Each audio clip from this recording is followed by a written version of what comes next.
Muchas gracias, Majo Villalba. Para mí es un gusto recibir a Julia Estegiano, amiga y compañera.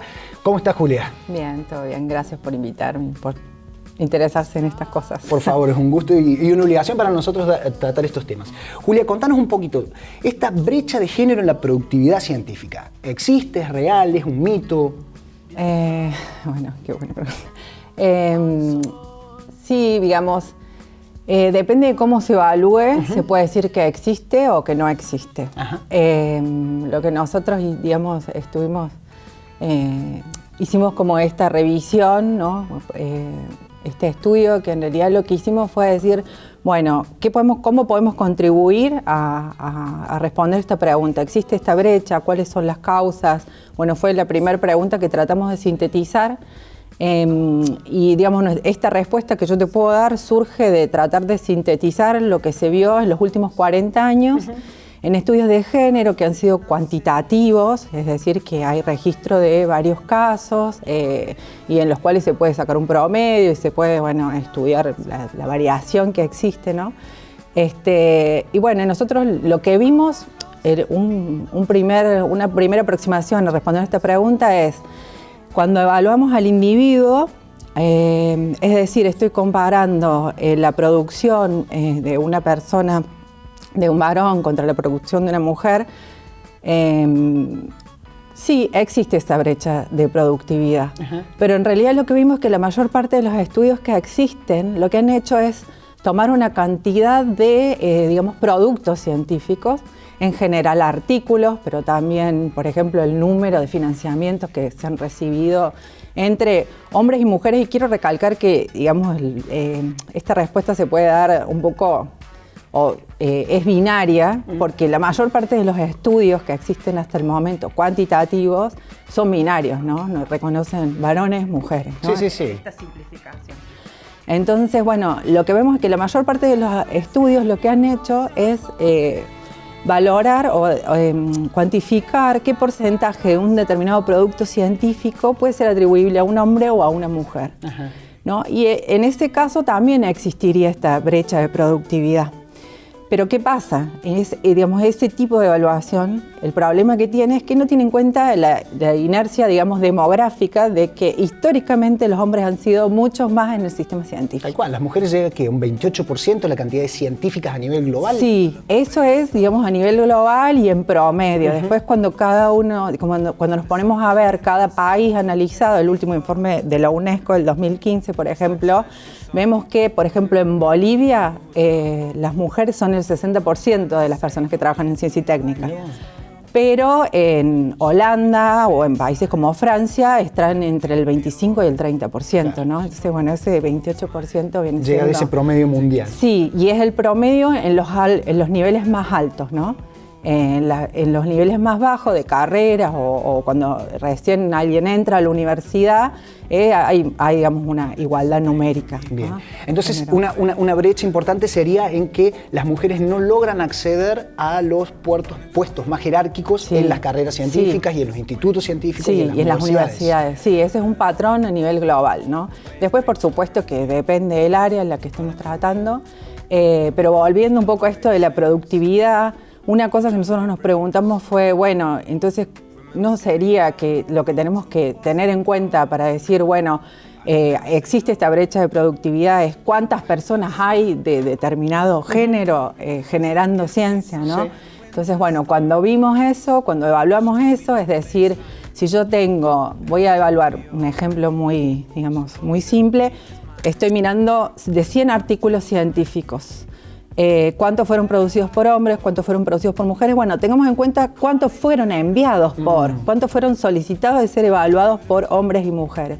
Entonces, cuando vemos eso, cuando analizamos esos resultados, lo que sí vimos es que en la mayor parte de las disciplinas que se han analizado no existe esa brecha. Claro. Es decir, que la tasa de suceso o de éxito es la misma, salvo para las ciencias asociadas a la salud. Ajá.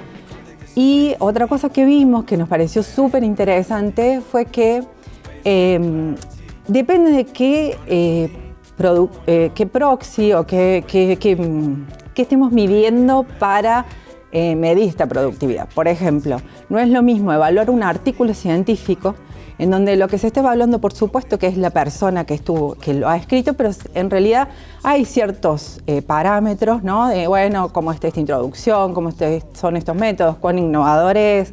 Se puede despegar un poquito de la persona que lo hizo. Ahora, cuando el par está evaluando mucho más que el artículo, que un producto en sí, esto quiere decir el currículum, se pone, ¿no? A ver, ¿a quién invito para este comité? Claro, ¿a quién invito para dar esta charla en el Congreso y demás?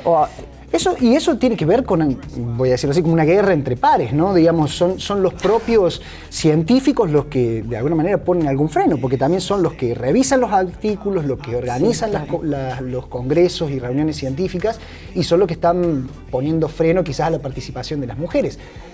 Sí, es un poco lo que llamamos techo de cristal, ¿no? Que en realidad en el discurso meritocrático que nos empapa en que es muy fuerte en nuestro ámbito, en teoría todos tenemos las mismas oportunidades y bueno, entonces es por mérito que llegamos a determinados lugares, ¿no?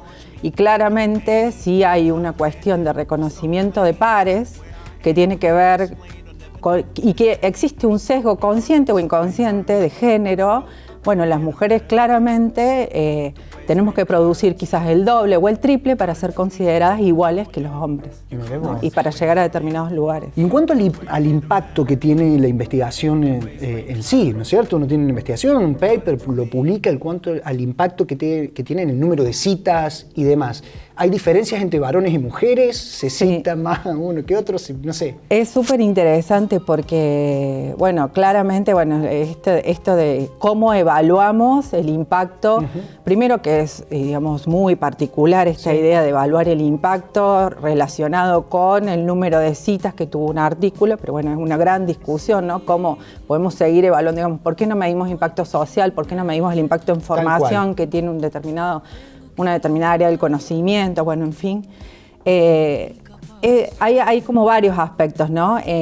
Lo que vimos nosotras en esta revisión fue que los hombres parecen tener una tendencia a tener mayor impacto, ¿no? Porque puede ser una de las posibles explicaciones. Esta brecha existe porque los hombres producen una ciencia de mayor calidad, ¿no? Es un proxy de calidad, exactamente, que las mujeres. Entonces, por eso llegan a cargos más altos, tienen mayor acceso a financiamiento, bueno.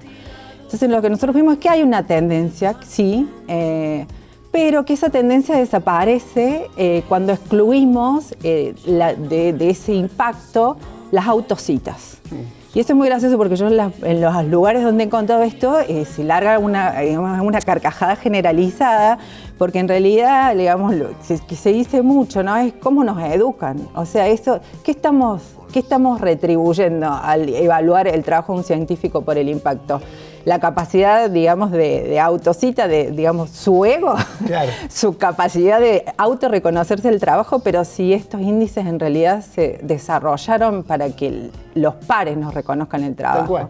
Entonces, una cosa que planteamos también en este artículo es que si las mujeres estamos siendo evaluadas por la cantidad de trabajos y por las citas, y ambas cosas a la vez tienen una retroalimentación positiva, porque hay un efecto de lotería. Si vos tenés muchos trabajos, es más probable que alguien que quiera citar tu campo de investigación te encuentre a vos y no encuentre a otra persona. Entonces, si estamos siendo evaluadas 2 veces por lo mismo, digamos, el efecto es aún peor. Sí, peor para ¿no? Las mujeres. Bueno, Julia, la verdad que estuvo interesantísimo charlar contigo. Muchísimas gracias por haber venido. Bueno, gracias a ustedes y bueno, ahí seguiremos hablando en otro programa. Bueno, muchas gracias.